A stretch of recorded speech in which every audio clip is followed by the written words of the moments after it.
Hello, my name is Zach Anderson. I had the privilege of growing up in the Eastern European country of Hungary. I have a great affinity for this country because of that. I think that Hungary has a beautiful capital city of Budapest. It's so beautiful, in fact, that my wife and I decided that we were going to get married there, which is also a very special thing in our lives. I actually grew up in Hungary when I was young. This is a picture of me in front of one of the many famous Hungarian buildings. I fell in love with video games when I lived in Hungary, and that has not changed to this day. I grew up there and eventually made one of my best friends there, who today is a bus driver for the Metropolitan Bus Services. But when we were younger, of course, he did not drive a bus. Instead, we would usually spend our weekends walking through the streets of Budapest, or in some cases, riding our bikes over the wonderful mountainous areas of the Buda side of Budapest. Our bikes looked pretty much like this. One day, we decided we were going to drink one of the famous Hungarian cherry sodas.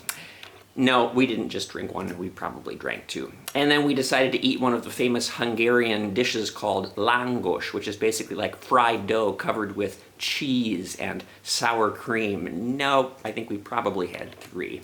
And then we continued to drive over the wonderful hills of Budapest. And soon it became nighttime. And nighttime in Budapest is very beautiful. And all of a sudden we found out we were driving by a cemetery. Now, during the daytime, cemeteries are very beautiful. Sometimes people like to go for walks through the cemeteries. They enjoy themselves. But at night, cemeteries change. In fact, you don't even have to be a very good video editor, as I am not, to tell that at nighttime, it's not always the most... And that's not working, is it? Oh, yes, it is. Even at night, you can tell that creepy little flying babies make life difficult if you're walking through a cemetery. Simple things like statues at night in cemeteries take on a new significance. So there we were, standing outside the cemetery. And like most boys will do, we looked in there and I said to my friend, "You're too scared to go into that cemetery, aren't you?" And he said, "I'm not too scared." And then he said, "You're too scared to go into the cemetery."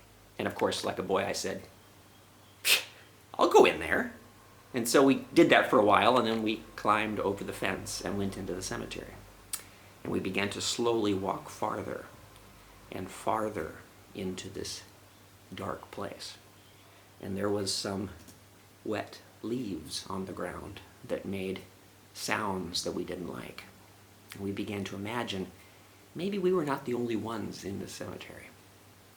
We began to imagine that maybe there was going to be someone visiting us who usually lives underground. We began to wonder if maybe that person had friends. Well, at this point, something very interesting happened. We walked by a branch, a tree, and there was a little bit of breeze. And that branch came down on my friend's shoulder. And the next moment, this is what he said. He thought that he had been touched by someone. And he immediately turned around and began to run. But I was faster than him. So I overtook him and was looking back saying, "What's going on?" And he said, "Something grabbed my foot." And then we realized, of course, what had happened. Because of the dirty, wet leaves, there was also some mud. And the mud had actually taken off his shoe. That's all. And when I look back on it, I think to myself, well, maybe it was worth it to have all those drinks and all those wonderful snacks to have this great experience with my friend. Thank you.